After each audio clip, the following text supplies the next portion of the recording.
قرآن حکیم ظاہر ہے کہ پہلا بنیادی ماخذ ہے اسلامی شریعہ کا۔ کوئی آیات، کوئی احکامات یا ہدایات ہیں جس میں سزا کا تذکرہ بھی ہو کہ جو لوگ شاعر اللہ کی بھی توقیر کرتے ہیں، بے حرمتی کرتے ہیں، ان کے لیے یہ سزا ہے۔ قرائن واضح کر دیتے ہیں کہ اس کی نیت تھی کہ نہیں تھی۔ جیسے اب دیکھیں نا، ایک بندے نے جان بوجھ کے کسی کو قتل کر دیا، وہ کہتا ہے جی میری تو نیت ہی نہیں تھی۔ ڈاکٹر صاحب، اس روایت سے تو یہ معلوم ہوتا ہے کہ بلاسفیمی کے جرائم میں کوئی بھی شخص قانون ہاتھ میں لے سکتا ہے، اپنی عدالت خود قائم کر سکتا ہے۔ اس طرح تو انارکی پھیل جائے گی۔ اب وہ اندر ہے اور اس کے ہاتھ میں اسلامیات کے نوٹس ہیں، باہر سے کنڈی لگی ہے، اب وہ واش روم سے باہر بھی نہیں آ سکتا اور یہ ایگزام کمیٹی کو بلانے چلا گیا۔ اس کو اور کچھ نہیں سوجی، اب اسے یہ تھا کہ پتہ نہیں کیا ہو جائے گا۔ اسلام میں کیا کانسیپٹ ہے اپیل کا؟ یعنی ملزم کو یا مجرم کو سزا کے خلاف اپیل کا حق حاصل ہے؟ کوئی ایسی امثلہ موجود ہیں؟ انہوں نے توہین کا کیس کر دیا کہ جی یہ توہین رسالت ہوئی ہے۔ صحیح بات ہے کہ ایک کے نزدیک یہ بدعت تھی، دوسرے کے نزدیک وہ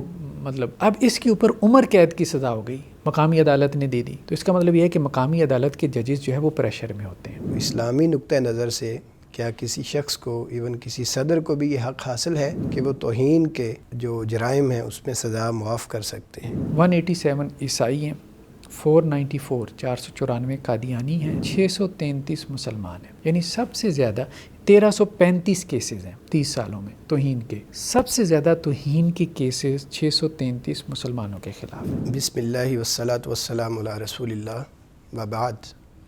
ناظرین، اسلام بنیادی طور پر محبت اور احترام کا دین ہے۔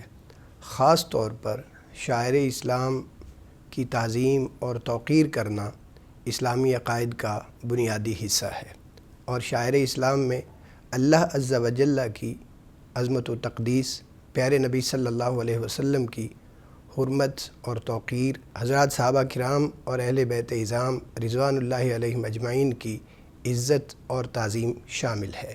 پاکستان میں بدقسمتی سے ایک گروہ منظم انداز میں شاعر اسلام کی توہین اور تنقیص کا چلا آ رہا ہے۔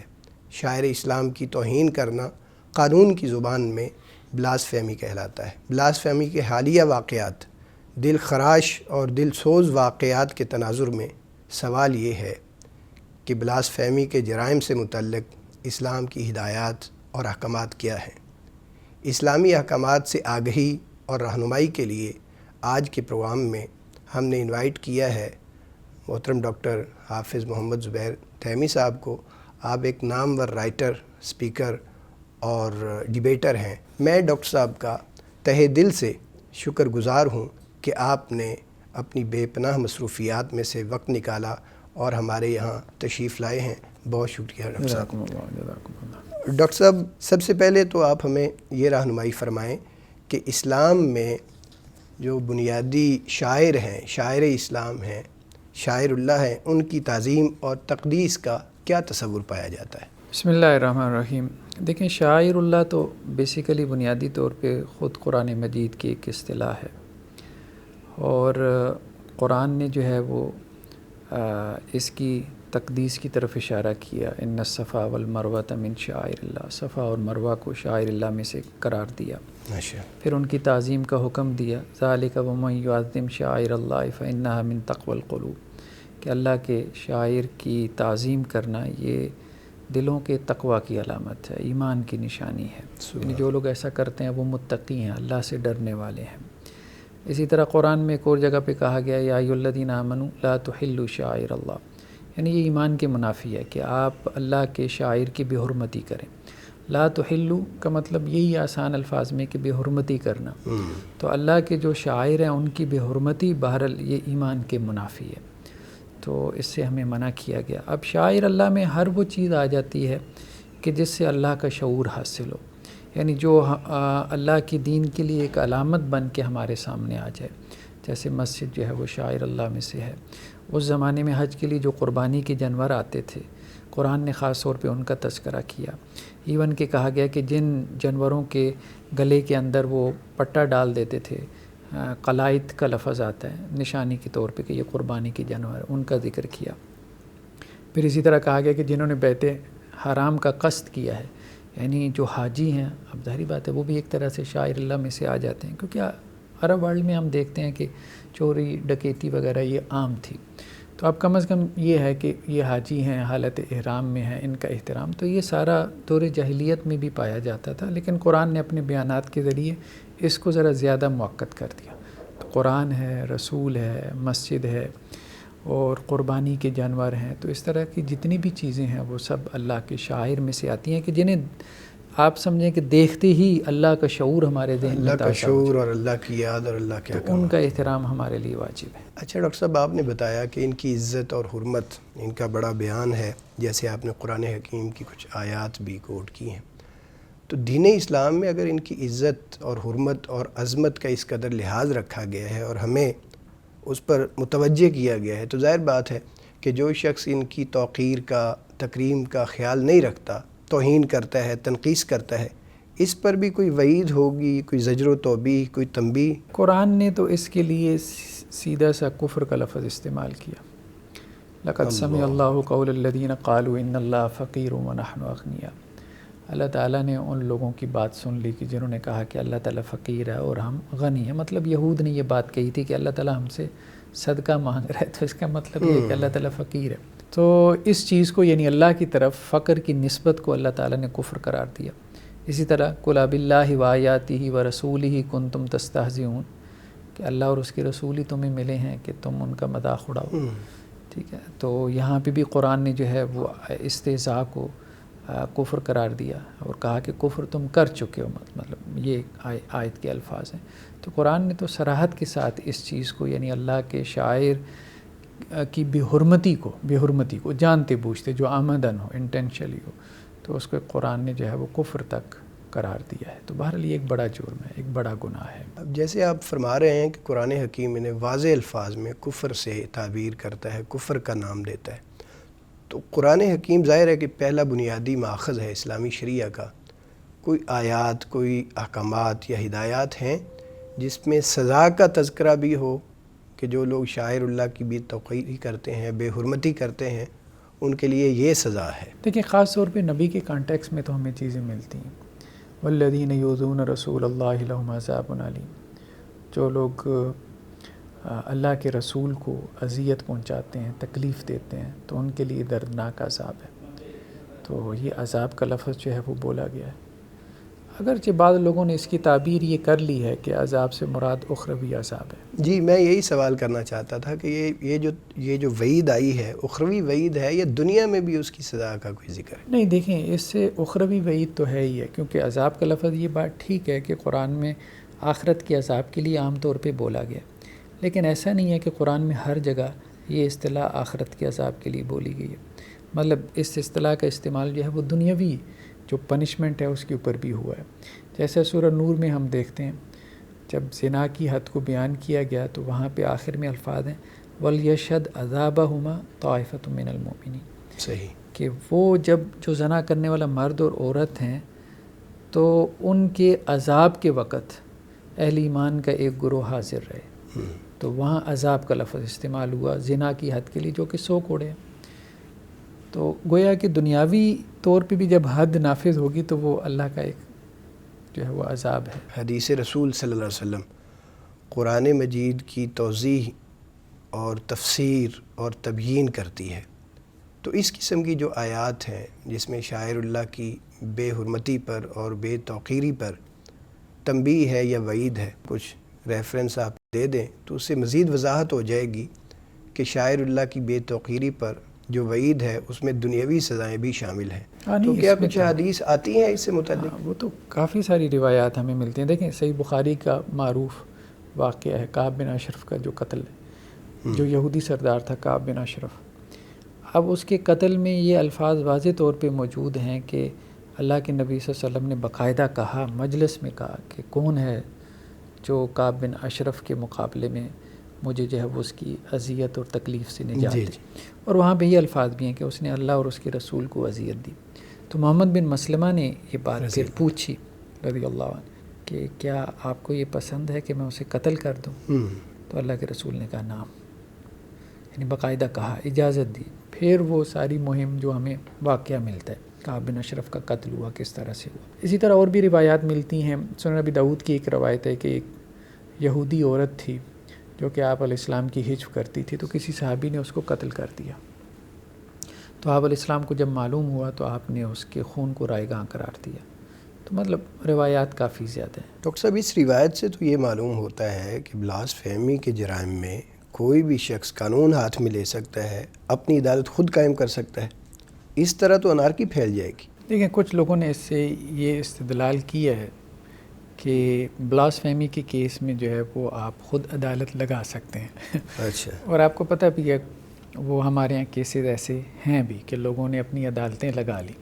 تو مطلب کہیں نہ کہیں ممبر المحراب سے ایسا میسیج سننے کو ملا، ایسا استدلال، تو تبھی تو لوگوں نے ایسا کیا.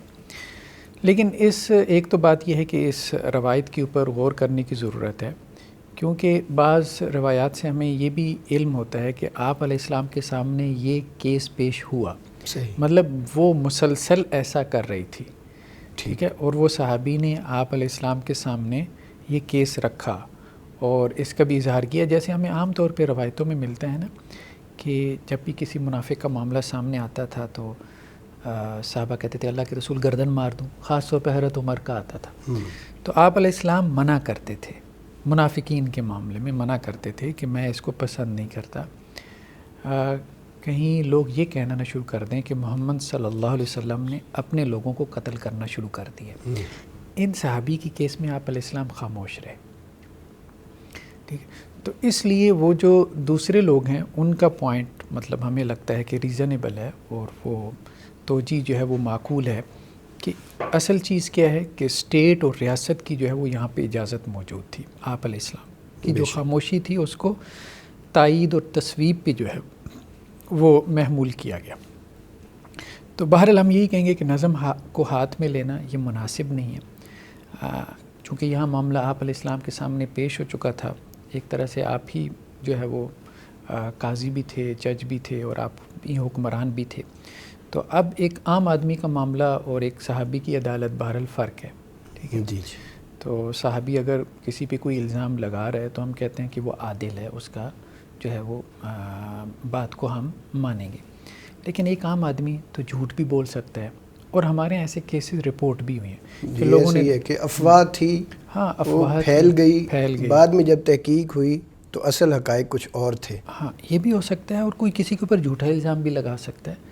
مطلب اب سارے تو مسلم سوسائٹی کے اندر ایسے نہیں ہیں جو عادل ہیں، ایسے ہی عادل راوی تو نہیں ہے نا سارے، تو جھوٹ بھی بول سکتے ہیں. تو اس لیے تحقیق ہونا لازم ہے، اور اس کے لیے یہ ہے کہ کیس جو ہے وہ پولیس اسٹیشن میں رپورٹ ہو، FIR درج ہو، پھر اس کے بعد جو ہے وہ اس کی تحقیق ہو، پھر اس کے بعد عدالت میں کیس چلے، پھر عدالت جو ہے اس میں کوئی ڈیسیژن لے تاکہ پتہ چلے کہ یہ جو جرم ہے یہ ثابت ہے، اس کے بعد اس کی سزا ہو.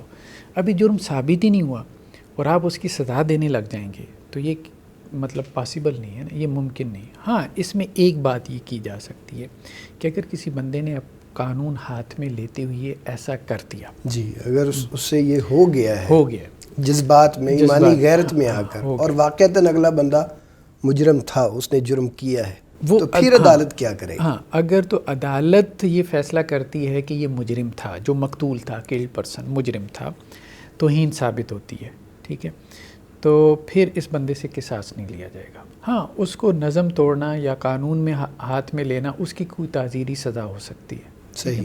تاکہ یہ چیز پھیلے نہ، عام نہ ہو کہ ہر بندہ جو ہے وہ قانون ہاتھ میں لینا نہ شروع کر دے.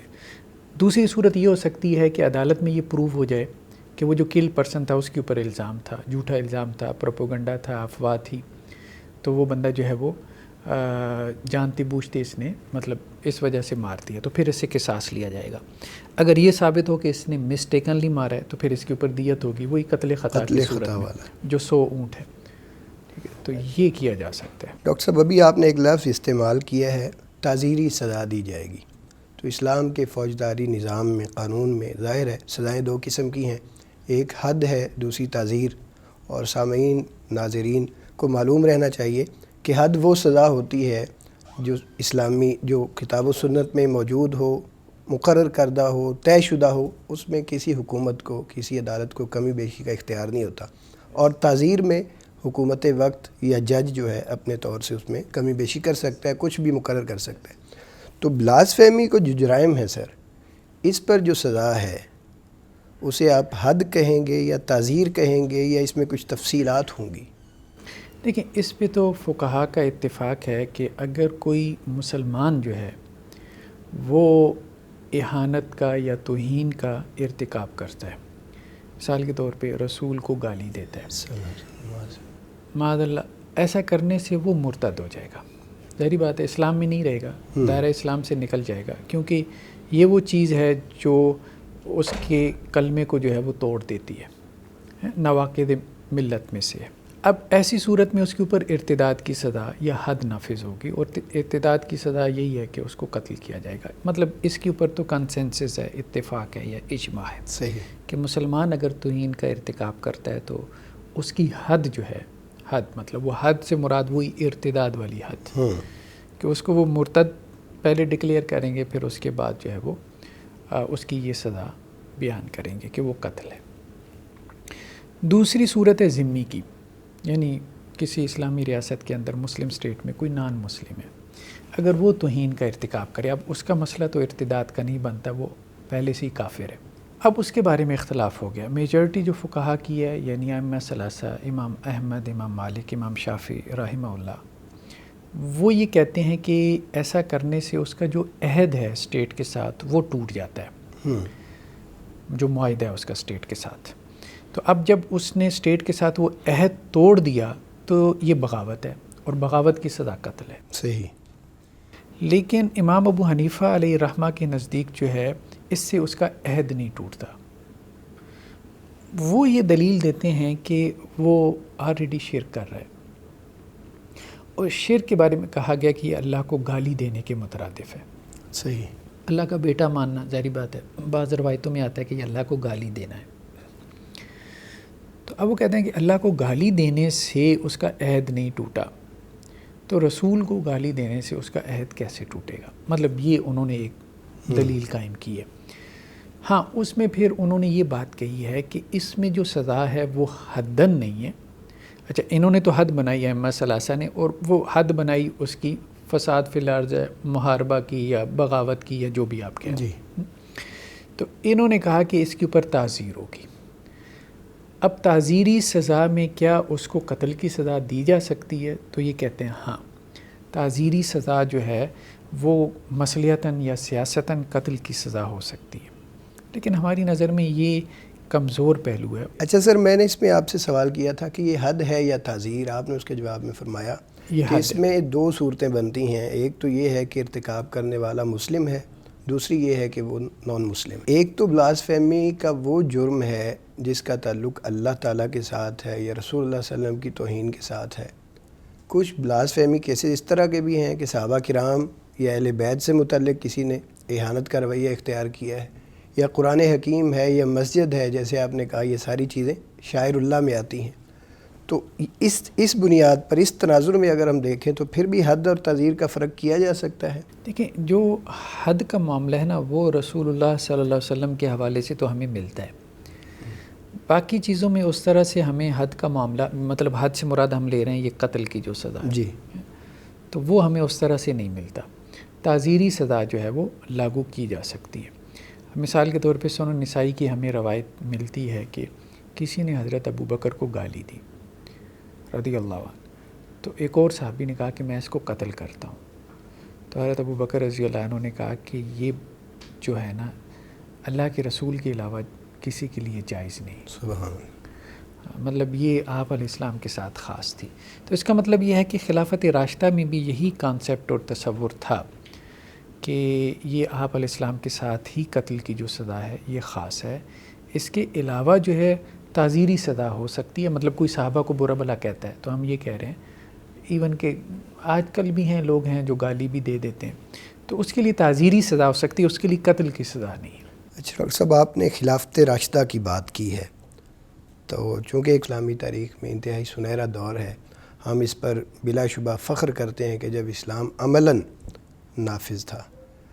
تو خلفائے راشدین کے دور میں بلاسفیمی، جیسے آپ نے ابھی ایک مثال کوٹ کی ہے، کوئی اور مثالیں بھی ملتی ہیں کہ اللہ تعالیٰ کی توہین کرنے والے پر، ملحدین پر، منکرین خدا پر، یا رسول اللہ صلی اللہ علیہ وسلم کی توہین کرنے والے پر عملاً سزا کا نفاذ عمل میں آیا ہو خلافت راشدہ کے عہد میں، یا باقی جو چیزیں ہیں شاعر اللہ کی ان میں سے کوئی مرتکب ہوا ہو بلاس فہمی کا اور عہد خلافت راشدہ میں اسے سزا دی گئی ہو؟ دیکھیے کچھ واقعات تو ہمیں ملتے ہیں، ٹھیک ہے، اب ان کو آپ ارتداد کا کیس بنا لیں یا کوئی اور کیس بنا لیں، جیسے توہین کو بھی ارتداد کا کیس ہی بنایا گیا۔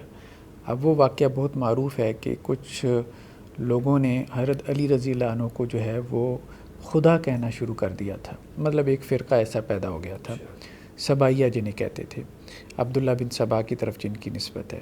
تو حضرت علی رضی اللہ عنہ نے ان کو جو ہے وہ زندہ جلوا دیا تھا، اور اس کے اوپر اختلاف بھی ہوا تھا ان کا حضرت عبداللہ بن عباس رضی اللہ عنہ وغیرہ سے۔ تو واقعات ایسے ملتے ہیں ہمیں۔ باقی یہ ہے کہ صحابہ کرام کو کسی نے برا بھلا کہا ہو، اس کے اوپر جو ہے وہ کوئی تعزیری سزا نافذ کی گئی ہو، اس کے بھی ہمیں واقعات ملتے ہیں۔ جی ٹھیک ہے، یعنی خلافت راشدہ کے دور میں حد کے بھی اور تعزیر کے بھی بلاس فہمی کے ارتکاب پر امثلہ موجود ہیں۔ اچھا ڈاکٹر صاحب، رسول اللہ صلی اللہ علیہ وسلم کی معروف حدیث ہے انما الاعمال بالنیات، کہ عمل کا دار و مدار نیت پر ہے۔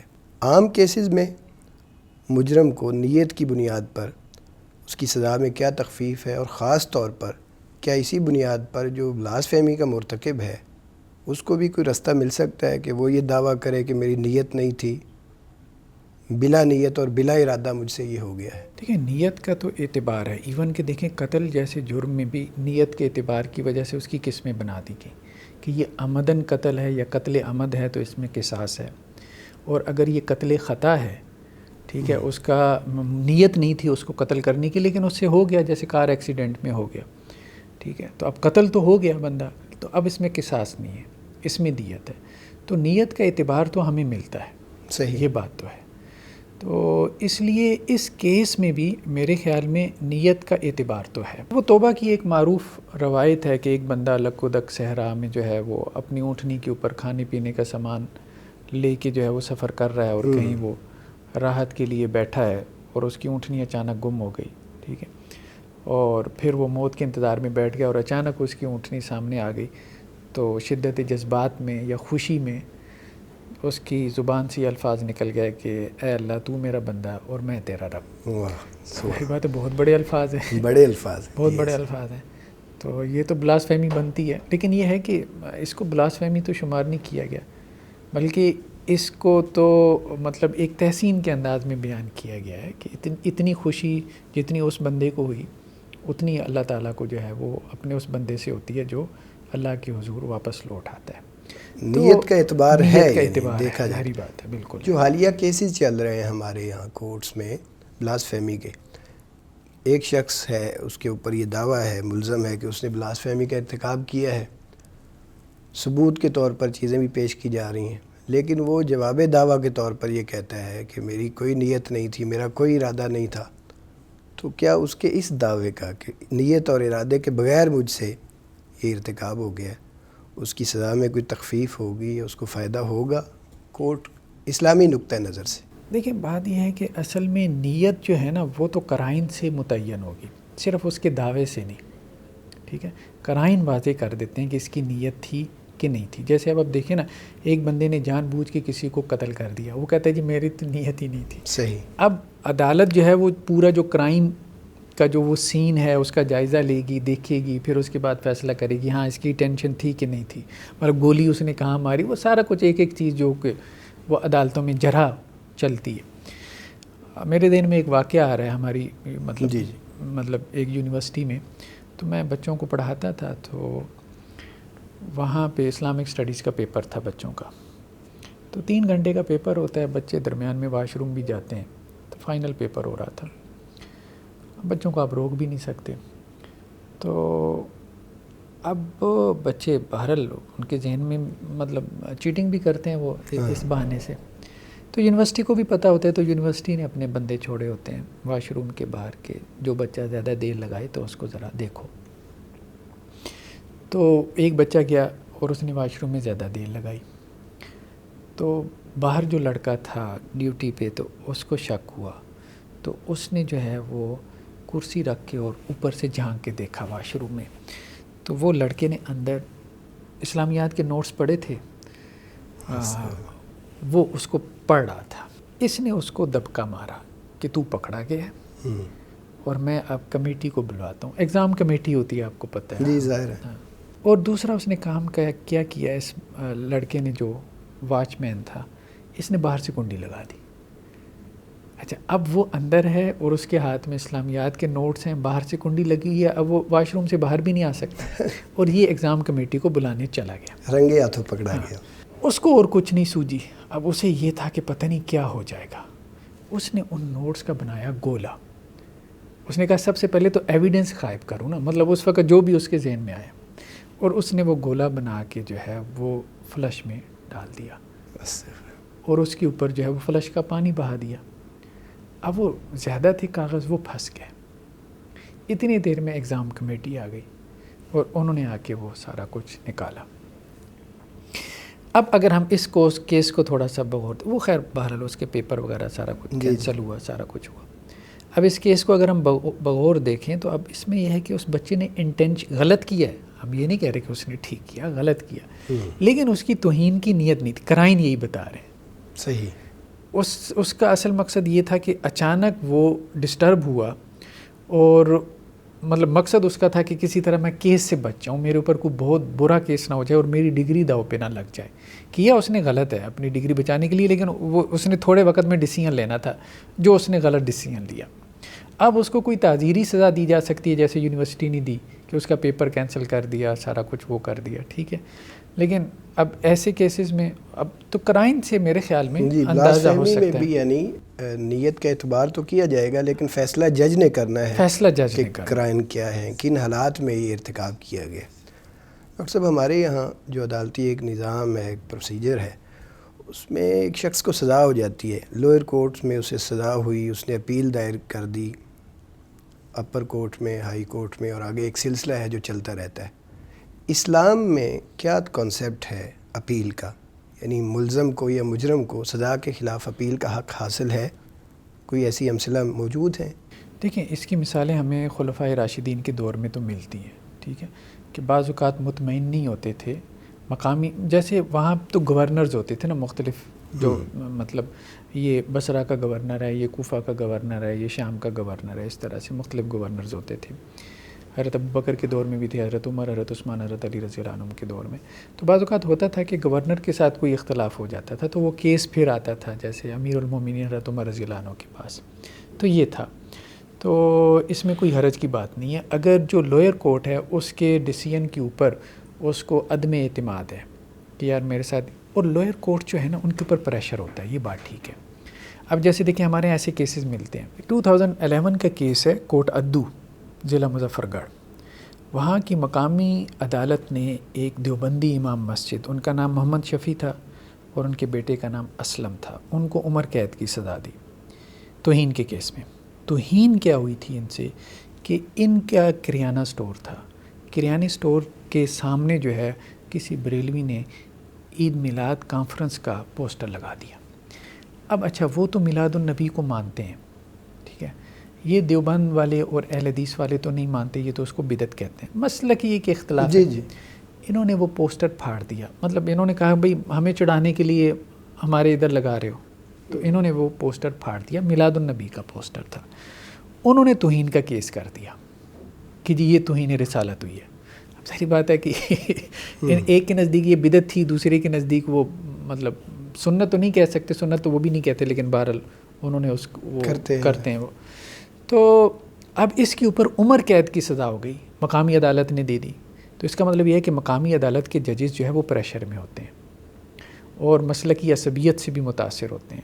ہاں, ہائی کورٹ میں یا جیسے جیسے آپ اوپر کی کورٹس میں جاتے ہیں تو ججوں کے اوپر پریشر ہوتا تو ہے, لیکن کم ہوتا چلا جاتا ہے, کیسز کم ہوتے جاتے ہیں. تو اچھا, جیسے آپ نے ابھی ایک مثال کوٹ ادو کی دی ہے, کئی اور مثالیں بھی ہیں, بلکہ میں یہ سمجھتا ہوں اگر مبالغہ نہ ہو کہ بلاس فہمی کے کیسز میں ہمارا جو بین المسلکی اختلافات ہیں اس میں ایک گروپ بہت زیادہ متاثر ہوتا ہے. ایسے ہی حقیقت کچھ بھی نہیں ہوتی, لیکن مسلکی اور فرقہ وارانہ ذہنیت کی بنیاد پر کیس کر دیا جاتا ہے. تو اس کا حل کیا ہے؟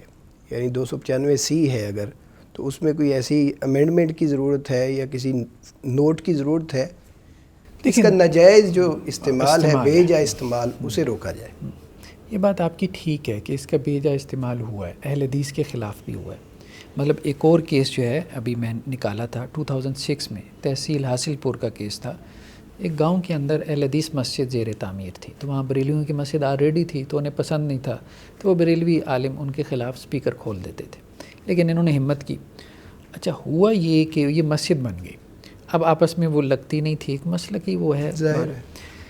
تو جو اہل حدیث امام مسجد تھے ان کا نام تھا قمر جاوید.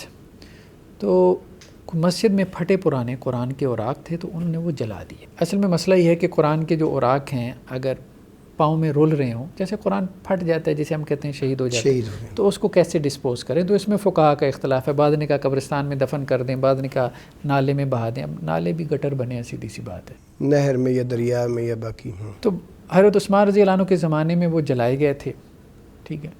لیکن یہ ہے کہ اب انہوں نے اس کو توہین کا مسئلہ بنا لیا کہ انٹینشنلی یہ کام ہوا اور اس کو سنگسار کیا گیا. مجمع نے اس امام مسجد کو سنگسار کیا. ان کو بچانے کے لیے ایک ماسٹر محمد صادق صاحب آئے، ان کو بھی سنگسار کیا. تو یہ ہمارے یہاں ہے، مطلب ایک آپ کہہ لیں کہ جی تعصب بھی، مسلکی تعصب کی بنیاد پہ بھی، اور ایک وحشی پن بھی ہے. صحیح بات یہ تو اس کو روکنا چاہیے. بلکہ میں نے ڈیٹا نکالا توہین کے کیسز کا جی 47 سے لے کے 87 تک 40 سال میں جو توہین کے کیس رپورٹ ہوئی ہے وہ 7 ہیں. 7 جن میں سے 2 کا ماورائے عدالت قتل ہوا، ایکسٹرا جوڈیشل کلنگ جسے کہتے ہیں. 87 کے راؤنڈ اباؤٹ یہ توہین کا قانون بنا. ایسے ہی 87 سے لے کے 2017 تک 30 سال بنتے ہیں. وہاں 40 سال میں 7 کیسز تھے، یہاں 30 سالوں میں 1335 کیسز آ گئے. اچھا دیکھیں ڈیٹا تو اب یہ کہہ رہے ہیں کہ یار ایک سوال تو پیدا ہوتا ہے کہ جب توہین کا قانون بنا تو کیا توہین زیادہ ہونا شروع ہو گئی؟ صحیح. اچھا ہونا تو یہی چاہیے تھا کہ قانون نہیں تھا تو تب زیادہ ہوتی، جب قانون بن گیا تو اس کو کم ہونا چاہیے تھا. اس کا مطلب یہ ہے کہ رپورٹنگ زیادہ ہوئی ہے، حقیقت کچھ اور ہے. اچھا دوسرا مسئلہ یہ ہے کہ اس ڈیٹا کو اگر آپ دیکھیں نا تو اس میں 21 کے قریب ہندو ہیں کہ جن کے خلاف توہین کے کیس درج ہوا، 187 عیسائی ہیں، 494 494 قادیانی ہیں، 633 مسلمان ہیں. یعنی سب سے زیادہ 1335 کیسز ہیں 30 سالوں میں توہین کے. سب سے زیادہ توہین کے کیسز 633 مسلمانوں کے خلاف ہیں. اس کا حل کیا ہے؟ بڑا یہ تو حساس معاملہ ہے. یعنی علماء کو بیٹھ کر کوئی چیزیں طے کرنی چاہیے تاکہ کورٹ ان کا لحاظ رکھے، یا FIR درج کرنے سے پہلے کچھ اس طرح کی تحقیق اور تفتیش ہونی چاہیے. یہ تو بہت معاملات کسی اور طرف جا رہے ہیں. دیکھیں کمی کوتاہی دونوں طرف ہے. اب اس کو ختم کرنا تو مسئلے کا حل نہیں ہے. نہیں بڑی جد و جہد کے بعد وہ ظاہر ہے. نہیں وہ ہم نہیں کہہ رہے. دیکھیں سارا مسئلہ جو ہے نا وہ پروسیجرل لا کے اندر ہے، اپلیکیشن کے اندر ہے. ٹھیک ہے، کہنے کا مقصد یہ ہے کہ اس میں کوئی حرج نہیں ہے کہ کوئی کمیشن بنایا جائے جو آزادانہ تحقیق کرے، جس میں سارے مسالک کے علماء کی نمائندگی ہو. صحیح. بریلوی، دیوبندی، اہل حدیث جو معتدل علماء ہیں، ماڈریٹ ہیں. جب بھی کوئی توہین کا کیس آئے تو وہ اس بنیاد پہ اس کا جائزہ لیں کہ کہیں یہ مسلکی بنیادوں پہ تو ایک دوسرے کے ساتھ عداوت اور دشمنی اور حسد بغض تو نہیں نکالا جا رہا. ٹھیک ہے، تو یہ ہمیں کرنا پڑے گا. دیکھیں مسائل دونوں طرف ہیں. حکومتیں بدنیت ہیں، بالکل ہیں. عدالتیں بدنیت ہیں، بالکل ہیں. ٹھیک ہے، وہ توہین کے کیس میں چاہتی ہیں کہ جی ہاں مطلب عالمی سطح پہ انہیں لگتا ہے ہماری بدنامی ہوگی. ٹھیک ہے، ہمارے اوپر انٹرنیشنل پریشر ہے تو وہ جان چھڑاتی ہیں، کسی طرح مجرم فرار کروا دو، کسی طرح اس کو جو ہے وہ آپ ریلیکس کر دو. وہ سارے ایسے کرتے ہیں. کیا عوام الناس سارے عادل ہیں؟ ہم یہ کہہ رہے ہیں کہ نہیں، کرپشن یہاں پہ بھی ہے. مسائل دونوں طرف ہے.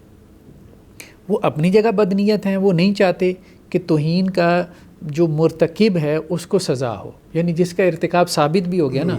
حکومتیں نہیں چاہتی، نہ عدالتیں چاہتی ہیں. یہ بات تو ٹھیک ہے، یہ بات تو سمجھ میں آتی ہے، اور ہم مذہبی طبقے اس کو ہائی لائٹ بھی کرتے ہیں. لیکن ایک بندے نے توہین نہیں کی اور اس کے اوپر توہین کا الزام لگا دیں، یہ کرپشن کے مذہبی طبقے میں ہے تو یہ ثابت ہوتی ہے. سیدھی سی بات ہے. یعنی ذاتی تعصب بھی نکلتا ہے بعض دفعہ، کاروباری بھی، خاندانی بھی، اور اس طرح کے مسائل حقیقت میں جب واضح ہوتے ہیں تو پیچھے یہ چیز تھی. یہ چیز تو کرپشن دونوں طرف ہے. ہمارے ہاں ڈسٹرکٹ لیول پہ امن کمیٹیاں قائم ہیں، ہر مسلک کے معتدل علماء اس کا حصہ ہوتے ہیں، تو یہ کام انہیں بھی تفویض کیا جا سکتا ہے. اور تو ان کا کوئی کام نہیں ہے، ایک خاص مہینے میں آ کے ان کا اجلاس ہوتا ہے اور انتظامیہ ان سے کام لیتی ہے جو بہرحال لینا چاہیے یا لینا پڑتا ہے.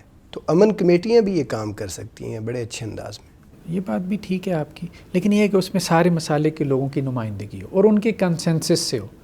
اچھا وہ سارے مل کے ایک بات کہیں گے نا، تو اس کا مطلب یہ ہے کہ اب مسلکی بنیادوں پر نہیں ہوئی یہ بات، ورنہ تو ظاہری بات ہے کہ یہ ہوتا رہے گا اور یہ چیز پریشان کن رہے گی. لیکن یہ ہے کہ ابھی یہ جو بلاسفیمی کمیشن کا جو معاملہ ہے نا، ابھی آپ نے پہلے فرمایا کہ اپیل کا حق بہرحال حاصل ہے ملزم کو.